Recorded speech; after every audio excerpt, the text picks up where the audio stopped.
today's Consumer View, the above 100-degree temperatures don't just impact people, pets, and plants, but also vehicles. Automotive expert Casey Jordan is here with us to keep us and our cars running smoothly, even when it is 100-plus degrees outside, which it's been for 30-something days now. That's right. So tell us about the impact, because we just don't think about that. Well, the impact on your car isn't really that significant. You have to remember, your vehicle is tested in the desert of Saudi Arabia from 120 degrees down to the Arctic Circle of minus 20 degrees. So it's meant to withstand It's meant to extremes. withstand the heat, but there are some differences in performance. Okay, and I was curious to find out kind of where you got some of your information, because I thought that was interesting, who you turned to kind of, bounce this off of. Well, I talked to Dr. Stephen Russ, who's a powertrain engineer at Ford Motor Company last week, and he shared with me some of the differences in performance that your vehicle is going to have when you get into these above 100-degree temperatures. Well, tell us about some of those, particularly for those who may drive long distance. If you're just going back and forth, not a big deal, but if you're driving a long distance and it's very hot outside, you do this routinely, tell us about some of the findings.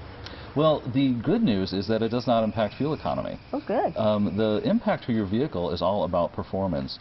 From 70 degrees to 100 degrees, you lose roughly 5% of your horsepower due to the differences in the heat and the way the engine performs. You also will see a reduction in performance of torque, and that it mostly impacts drivers who are towing a vehicle. So if you're doing a little bit of heavy towing, you can kind of use premium fuel if you have a gasoline engine to kind of negate some of those factors. Yeah, I'll be moving a daughter back to college, so I need that one. Yes. Without rain, there's been a great deal of dust. Is that a factor in your intake system of your car? Well, it is a factor. Dust is very prevalent during dry conditions. Albert has says because of our lack of wind that we really haven't had a lot of dust in the air. Okay. Should you have a lot of wind or picking up through a dusty area, you need to check your air filter, because that is very important, and that will affect the performance of your vehicle, a dirty air filter. Okay, and I was just driving to Houston and back, and I noticed, and there was a tire blowout right in front of me.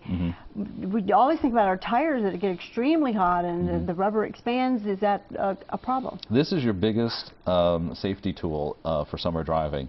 Overheated tires cause blowouts, and you have to be sure to check your tire pressure every month. Also look at your tires and see if they're a little low, but the best way to check your tire pressure is with a tire gauge. Okay, anything else before we continue to steam ourselves outside in our cars? Just check your fluids in your cooling system. Watch your temperature gauge on your car as well in the hot weather, but take a quick look under the hood and make sure all the fluid levels are proper. All right, unfortunately I think we're going to be following this advice for a while. That's right. Okay, thank you, Casey Jordan.